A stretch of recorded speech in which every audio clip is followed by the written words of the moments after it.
I think the job of being a teacher is so rewarding in so many ways. The connection between you and the whole class, that's still unbeatable. When my pupils are successful, it feels incredible. I think the greatest thing for me is seeing the pupils that I teach love the subject as much as I do. I don't think there's any other job where you get the same satisfaction. That's why I chose to teach. You could get £26,000 tax-free to train. Search Applied to Teach. Selected subjects only, subject to eligibility. Gamertag Radio presents E3 2017 coverage. Hosts Danny Pena, Parris Lilly, and Peter Toledo are direct from the convention center floor. Here we go. All right, this is Parris. Still here at E3. We're in the final hours, thank God. It's getting late. But I'm here at the Activision booth, and I'm here with Bungie, and we're going to talk some Destiny 2. So can you please introduce yourself? I'm David Allen. I'm the executive producer for Destiny 2. And I'm David Shaw, also known as Shaw. I am the PC project lead for Destiny 2. Okay, thank you both for taking some time to talk to me about Destiny 2. I'm in our group, I'm the Destiny super fan, so I can talk about this game in my sleep. But earlier today, I got a chance to do some capture on the PC version, and it was not countdown, but the opening level. Homecoming. Thank you. We're at the final of E3, but got a chance to play it. So it was in 4K. It was in 60 frames per second. I'm very excited that Destiny is coming to the PC. I'm a big PC gamer, so now I'll be able to experience it there. So why don't we kind of talk about what went into the decision that, hey, let's put it on this platform as well as consoles. We'll take that. Go for it. So one of the things we've heard a lot from before Destiny 1 launched. As soon as we started making announcements about Destiny, it was, when's it coming to PC? We've heard it for years now, and we've totally understood the love and the passion and the desire for the PC gamer to be able to play Destiny on the platform of their preference. We didn't do it for a long time. We didn't do it with Destiny 1 because we didn't believe we could do it justice. We were shipping on multiple platforms. We had a lot going on. We didn't think we had the right situation to really do it right. And now we're super excited with Destiny 2. We feel like we have the team, the talent. We found some great partners in Vicarious Visions, and so we really are in the right place to finally bring it to the PC and just nail it and be legit on day one. That's the goal.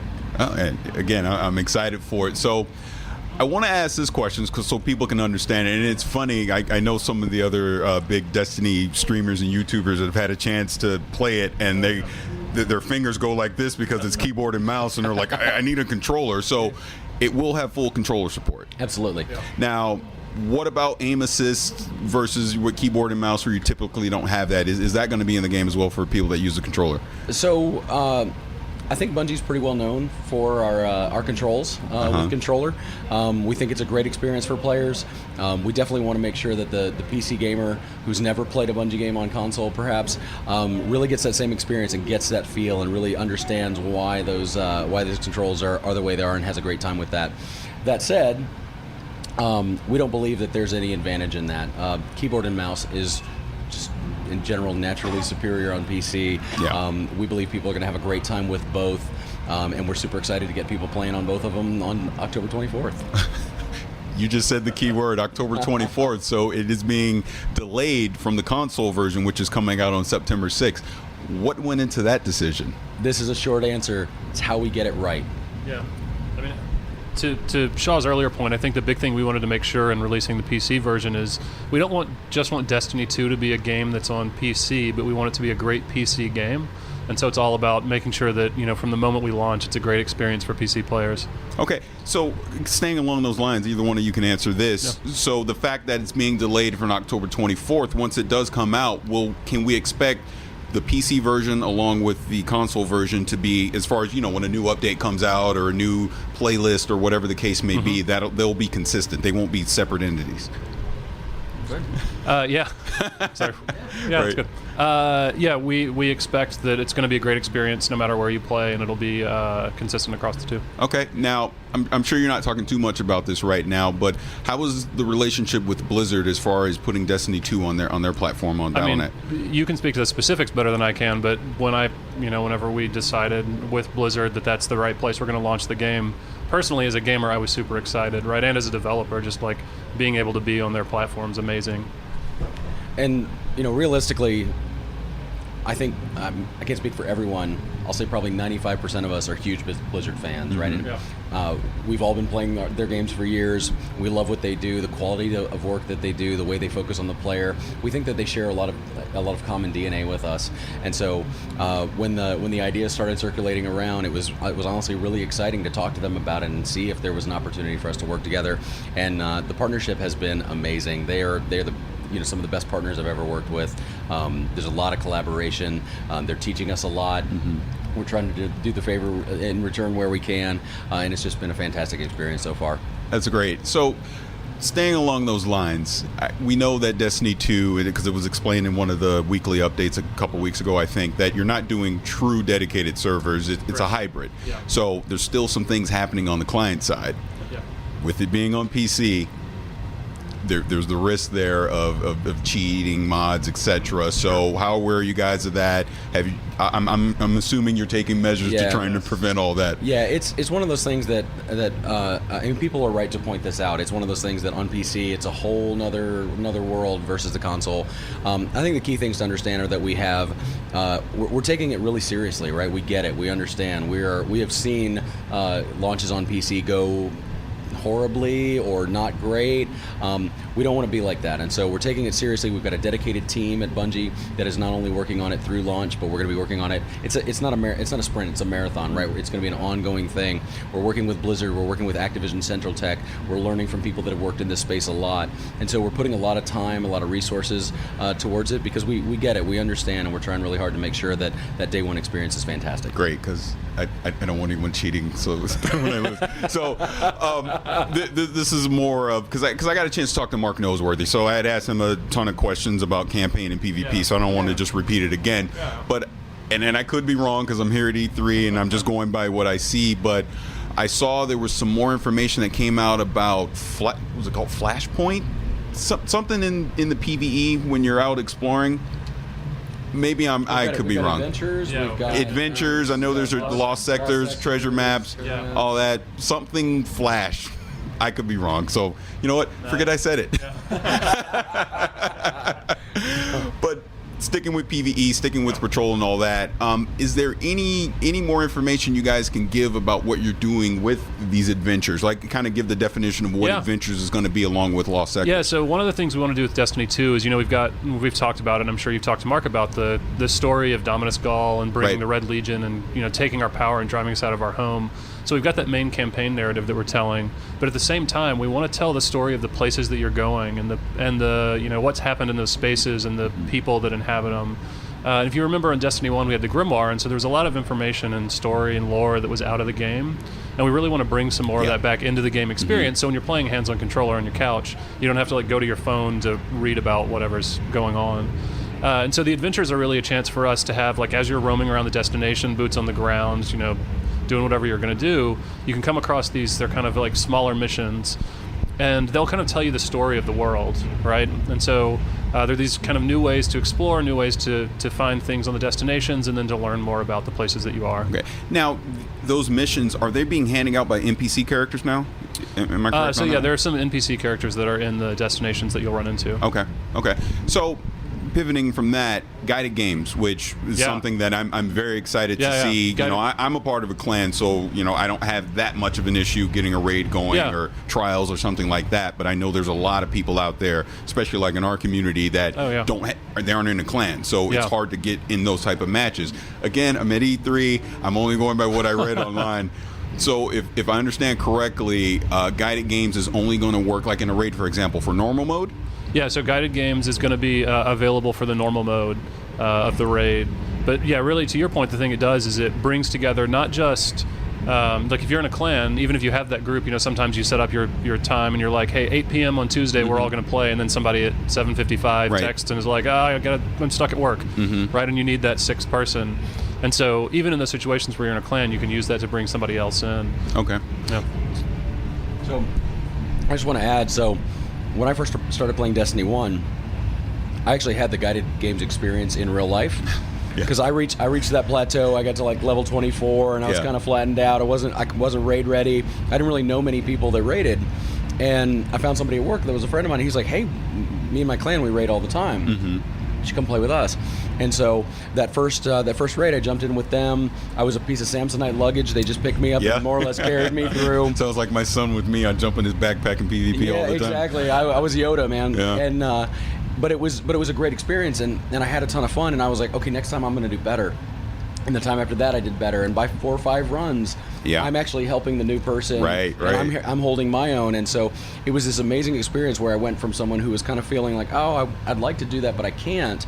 And I had that real-world guided games experience where people who were already grouped up in a clan said, hey, come play with us. And that's kind of what guided games is. And so it was a really powerful experience for me, and I'm super, super excited that we're going to be providing that experience in-game for everyone who plays Destiny 2. Oh, no, I agree, because I would say from the PvP standpoint, I had a similar thing. Like that first year one, I wasn't touching it. And then eventually I started playing. Like you say, you get better, and that's why I love the game so much, because I feel like it brings the community together, just that co-op experience. And everyone, it's a game that instead of the community being quote-unquote toxic, everyone's trying to help each other, which I think is so great. But I have a question again about guided games. I'm not going to let it go yet. Yeah. So I'm trying to understand.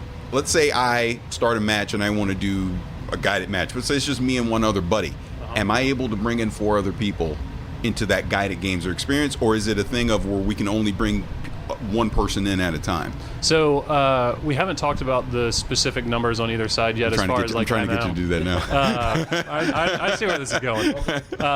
Where as far as like how many people have to be on the clan side versus on the kind of solo side. But yeah, I mean, there's going to be some threshold of you need this many people from the clan and this many people, like a maximum of solo players. So it won't be 6 solo players matched together. I think the other thing, thinking about guided games that's really exciting to me is it gives solo players a chance to play these activities that they may not have had access to before. But the thing that's secretly most exciting to me is really exposing those solo players to communities that they might actually be excited about, right? And taking those players, like I play solo a lot, right? And taking those players and saying, maybe you weren't sure that a clan was for you because you hear about it and it seems like a big commitment or whatever, but once you actually get in and you're just playing the raid with a bunch of people and having fun, then you're like, oh yeah, actually, I like these guys. I want to keep playing with them. So, again, I don't want to keep repeating the same things over and over, but I did ask Noseworthy this, but I'm going to ask you too, since you're the executive producer, because I want your answer. Yeah. So, with PvP, you're going to 4v4 across all modes. Like E3 here on the internet, Rumble's gone. That's not going to be in there day one. So while playing it, I didn't like it at first. I do understand why you're doing it. Yeah. But why take away the 2v2? Why take away the 3v3? Why take away the 6v6? I mean, because that's kind of been the common question throughout the community of why can't we play PvP the way we want to play, and you're forcing us to always be 4v4. So the thing we're really looking at for 4v4, especially when you think about it compared to 6v6, is we want the game to be learnable for people, right? And 6v6 is awesome and it's a lot of fun, but one of the things that happens when you have 6v6 matches is it gets really chaotic, right? And I'm sure you've run into this. I know I run into this all the time. I'm not the best PvP player in the world. I'll admit that up front. But you... He knows. But whenever you get into a match, right, and you run in and like 2 or 3 people pop their supers, or you get flanked by people, and you don't know exactly what killed you, or exactly like, hey, what should I have done differently? So one of the things we really want to focus on is giving people the tools and putting them in a situation in a 4v4 match where it's a little easier to understand what's happening. So you get into that encounter and you go, okay, well, maybe I should have, I was in close quarters and he pulled out a shotgun, so next time I need to be looking out for that and not running down that route when I've got my scout rifle out. Or maybe I got flanked and I actually understand, there's a window over there that guy's going to shoot me through, or like an opening. And giving people ways to really learn the game and get better at it through learning. And we're also giving people other tools, like if you had a chance to play PvP on the floor, you'll notice there's a couple of other things that give you that more tactical information in the game, like up at the top of the screen in the HUD now there's an indicator of super status. So you can see, hey, who's got their super available, who's got their super still recharging, who's actually got their super active, because I'm just staying away from that person. Right, exactly. Right. And it lets you make decisions like if you're, in Countdown, one of the ways you can win is elimination. And so maybe you get in a situation where it's 3-on-1 and you're thinking to yourself, like, all right, there's 3 of us, there's one of that person, like, we're just going to go bum rush them, and we'll win because there's 3 of us. Right. But then you look up and you're like, wait, that's a gunslinger, and he's got his super up. Yeah. And so if we just run into that room, he's just going to pop golden gun and shoot all 3 of us, and we're going to lose. And so giving players a lot more kind of contextual information around stuff like that as well to make those decisions in the moment. Okay. Final question for me. The changes that you've made to the weapon slot. I know we now have kinetic, we have energy and power. And power, yeah. So kind of explain the reasoning behind that and why make those changes. Yeah, so I'll talk about them kind of in 2 parts. So with the power weapons, one of the things we wanted to do is take your like one-hit kill, your really lethal weapons, and put those all together in the power slot. So, you've got your rocket launcher, but now you look at, shotguns are super lethal, sniper rifles, fusion rifles, like those all go together kind of in the same grouping. So you've got, your one-shot kills there. And then with energy and kinetic, we're giving players more opportunity to kind of customize how they want, and what they want to put in each of those slots. So anything that's not in the power weapon slot, you can put in kinetic, or you can put in energy. And so you could have 2 auto rifles, or a scout and an auto, or 2 scouts, or whatever you want.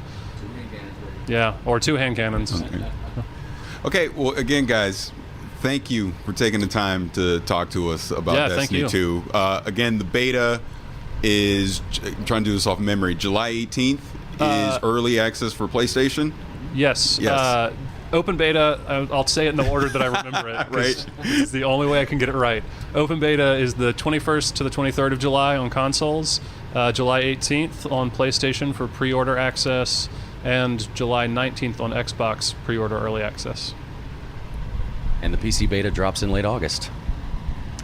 I'm excited for all of those options. And then console, PlayStation, Xbox retail release September 6th. Yes. And then PC will be October 24th. Yep. All right. Yep. Well, gentlemen, thank you. Thank you.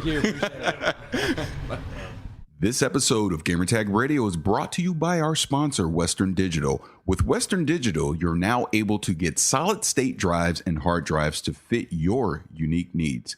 When you add the superior performance of a Western Digital solid-state drive to your PC, you get blazing read speed so you can boot your system quickly or load games and other applications in a snap. Combined with reliable Western Digital hard drives, you get up to 6 terabytes of storage to keep your games library, direct feed video, podcasts, and more all in a single place.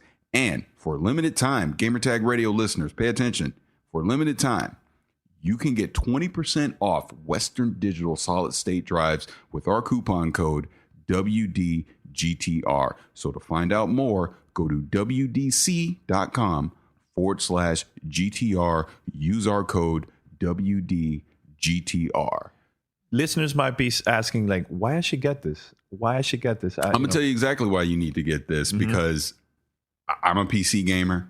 Anyone listening to this, we have plenty of people in our Discord channel asking questions all the time. I get on Twitter, hey, Parris, I want to build a PC. What do I need? The first thing I always tell them, hard drive, get a solid state drive, or get the SSHD, which is basically the hybrid hard drive, because you're going to want those quick read speeds and load speeds when you're playing games, because it's going to load everything a lot quicker. You're going to want storage. So like that 4 terabyte drive that I just put in my PC, which is the SSHD. I'm doing all this 4K video editing. I need the space because those files are huge, right? So again, this is a great opportunity to get 20% off a new hard drive. Like I said, go to WDC.com/GTR. Use that code WDGTR and get 20% off. This is a great deal, guys. Make sure you check it out.